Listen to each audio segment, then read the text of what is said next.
So I just finished cold calling for the first time ever in my entire life. And I've got to tell you, cold calling, I love it.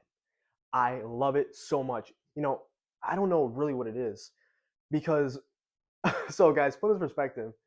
This is literally what cold calling is. I'm sitting here, right? I'm sitting on my chair watching a movie. People then come on the line. I hear like a ding, ding, ding.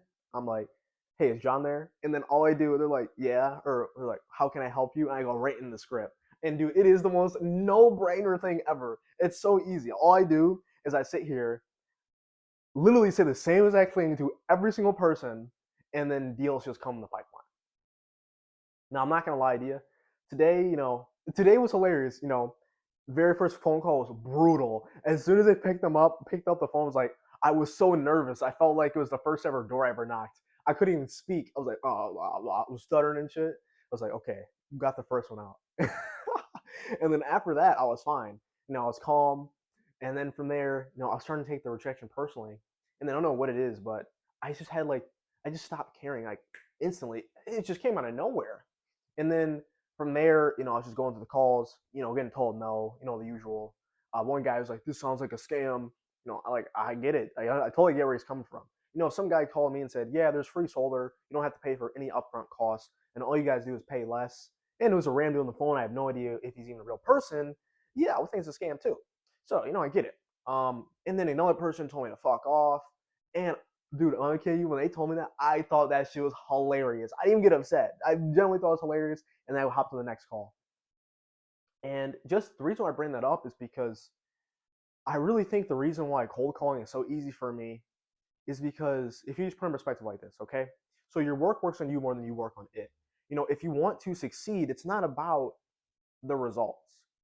Because this is the most valuable lesson I ever learned, and it really changed my entire perspective on life.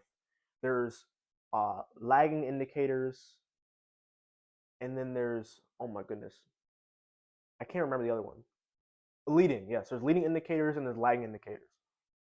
So a lagging indicator are the things that we tend to focus on, and these are the things that we judge ourselves off and judge ourselves off of and determine if we're successful or not. We're like, well, did I get an appointment today? Or did I get a sale today? No, these are the things that determine if you're successful. That's how I used to think. And then what I realized is, I'm like, well, I really don't have much control over the lagging indicators because they're lagging. So I'm thinking, okay, so what can I do to increase the chances of me getting the lagging indicators, aka the results? What can I do that will increase the results I get? Put more effort in. So it's like it's a no-brainer. If you knock more doors, if you take more phone calls, if you talk to more people, you're gonna make more money. It's the name of the game. The name of the game is people, my friend. And that's really all I realized. Also the thing is too, I think it helps when you have numbers. Because if you have numbers, you can't really get upset. There's this one analogy I ended up hearing, it was perfect. I can't remember the guy's name, but he's some real estate guy. And he was talking about like the gumball, narrative. Imagine, right? There's a gumball machine. There's red gumballs and there's blue gumballs. There's a whole bunch of red gumballs in there. We'll just call it 100. And there's 2 blue gumballs. So you have to put in a quarter, and every time you change the gumball machine, a red one will come out. But you know that the blue gumballs are in there, so you just have to keep on putting in more and more quarters, and eventually you'll get a blue gumball. So you keep on putting in the quarters, and then when you get a blue gumball, bingo, you get paid $5,000. So yeah, it was worth it. So that's exactly what sales is. You have to continue to prospect more and more people, and eventually you're going to find one person that either if you suck and you just keep on trying, you're going to find someone that wants it. And from there, if you suck, the only way you're going to become better is to just put in more and more effort. Because eventually what happens is you put in so much effort that you can take people that don't even want the product and then make them want it. Because what you can do is you can build the gap and realize, okay, so if you stay with your utility company, this is what's going to happen to you in the next 20 years. And if you go solar and if you use the tool correctly, then you'll be a lot better off. And then that's really all that really happened. And today was the first day of cold calling ever, and I learned a lot. Like I said, this all has to do with the training I ended up buying. Completely worth my investment.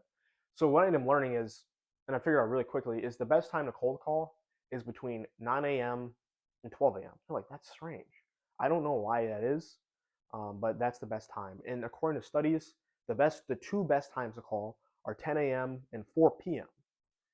There's studies you can read about it. That's just from what I've heard. But from what I learned is the best time slots are 9 a.m. to 12, and then 12 to 3 is usually dead, and that sounded about right. So what happened was I was upstairs. Once I started to get around like 12ish, I wasn't getting any more phone calls. At least not as many.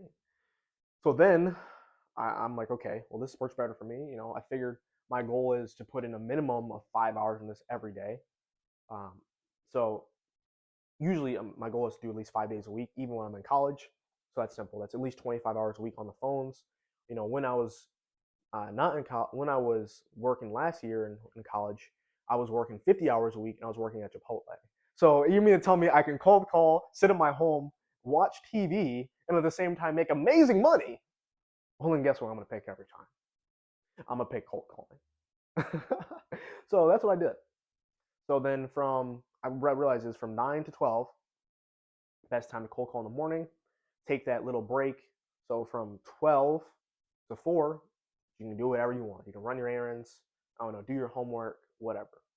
And then from 4 p.m. to 8 p.m., finish out the day just like that. You just knock out a 7-hour shift like that. So what the plan is right now is I'm figuring, well, this is amazing.